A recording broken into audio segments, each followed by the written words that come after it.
My friend Mark and I love exploring abandonments. We've been doing it for years, and I'm telling you, it never gets old. The constant creepy feeling, finding new areas, guessing at the history, it's almost addicting. From the first time we did it, we were hooked. Still, you can only explore houses for so long before you have to move on to something bigger. And that's what led us to what happened last year. There was this huge abandoned hospital near us, just a few towns over.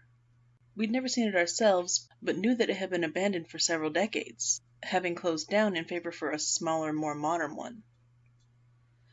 Mark shot me down the first few times I suggested it, since he was worried about getting caught by the police. Eventually, I was able to convince him, though, pointing out that they'd probably just tell us to leave. It was around 7:30 p.m. when we left, but it was summer, so the sun was still up. On the way there, we went over the plan one more time. The hospital was pretty isolated, and the area around it was overgrown. The idea was to drive to a parking lot about a quarter-mile away. From there, we'd sneak through the bushes, and by the time we got there, it would be dark enough to walk across that last paved stretch to the front doors unseen. When we got to the parking lot, we stood by the car for a few minutes. The road next to the lot went by the hospital, and we wanted to get an idea for the traffic, and therefore our chances of being seen. It seemed like our odds were pretty good. In the 10 minutes we waited, only a single car went by. Next, we checked our supplies. For each of us, a flashlight, a bottle of water, some disinfectant, a box of Band-Aids, and a cheap radio, for when we inevitably decided it would be creepier if we split up. As I started for the trees, Mark tapped me on the shoulder. I almost forgot. I got this from the library earlier. He reached into his backpack and retrieved a rolled-up piece of paper. It's a map of the building, for the fire exits and stuff. You take it. I asked, doesn't a map kind of defeat the purpose of exploring? We'll only look at it if we have to. If one of us gets hurt, it would kind of suck to bleed to death looking for the exit. All right, but why do I have to take it? Because one of us means me. He had a point. In the years we'd been exploring, we'd had 3 total injuries. All of them were him. I put the map in my back pocket and we started towards the hospital.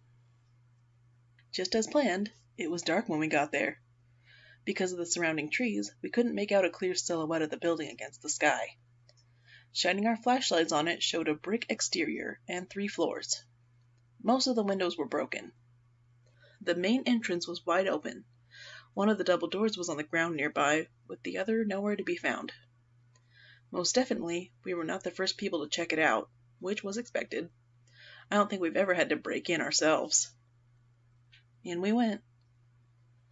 The place was in really bad shape. The floor was covered in dirt, and most of the doors had been kicked in. There were holes in most of the walls, indicating that thieves had taken the copper wiring.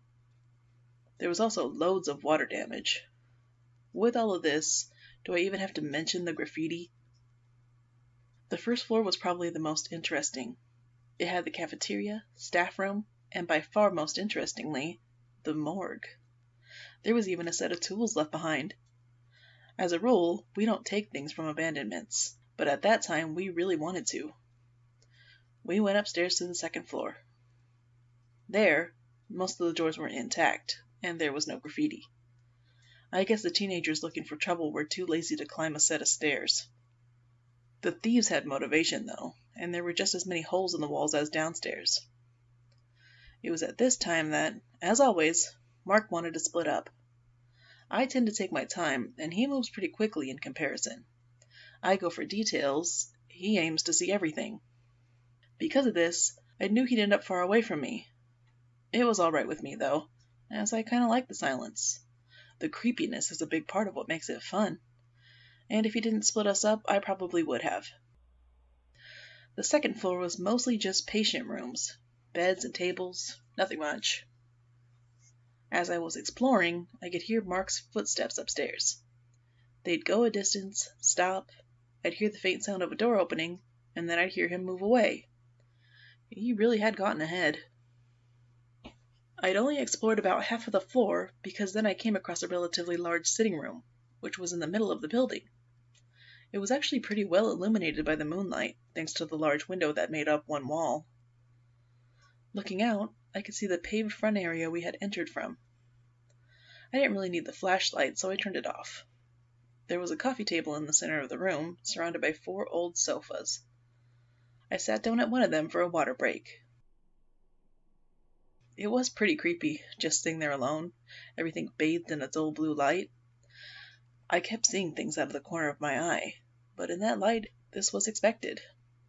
I was just putting my bottle away when I heard my radio crackle. Mark said, "Hey, I'm kinda lost here. Can you help me find you?" I would have been annoyed at having to use the map, but after seeing things for a few minutes, I was kinda creeped out, and wanted to get back together. "Alright," I asked. "What's the nearest room number?" "I'm in room 308. "Okay, you're in the east wing, 3rd floor. "Where do I go from here?" "Walk so that the numbers are descending. There should be a staircase next to 301. About 2 minutes went by. I was about to try talking to him again when he came back on.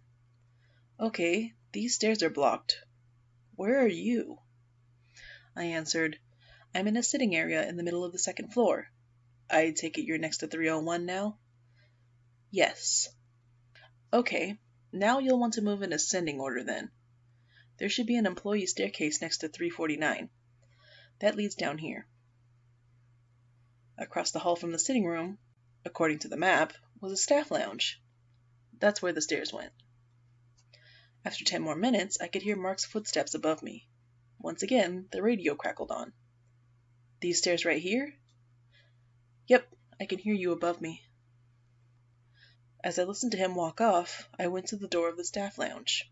On the other side, I could hear Mark descending the steps and walking across the room. When he reached the door, the knob jiggled, but it was locked.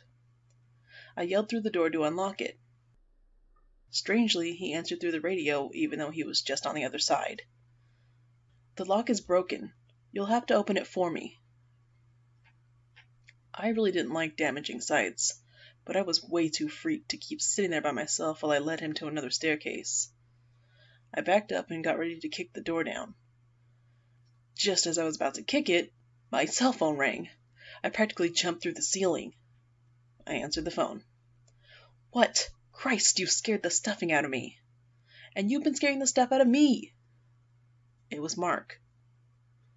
I asked, "What do you mean I've been scaring you?"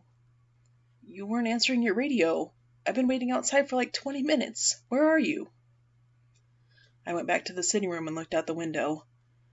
Sure enough, there he was on the pavement. I said, "Okay, I'm on the 2nd floor, the big window in the middle." I saw him look around for a second. He said, Yeah, I see you." It was then that I heard a loud series of bangs. I ran into the hall. The staff door was shaking with each hit. Whoever was on the other side was wailing on it, trying to get out. I turned and tore out of there. I met up with Mark outside, and without a word, we ran through the woods to the parking lot. We got in the car and sped off towards his house. When we got there, I told him what had happened. Then he gave me his experience. "When I went ahead of you to the other end of the 2nd floor, I tried to get upstairs. It was blocked by debris, but I heard footsteps up there. I kept trying to get you on the radio to ask how you did it, but you weren't answering. I thought you were screwing with me, but I was creeped out. I waited for you outside, and eventually thought to try your phone." I was thoroughly freaked, but he still had one last detail for me. "There's one more thing," he said. "Remember when I called you and you asked if I could see you? I did see you, but—" He paused. "I didn't want to say anything then, but I could swear I could see people in the 3rd floor windows."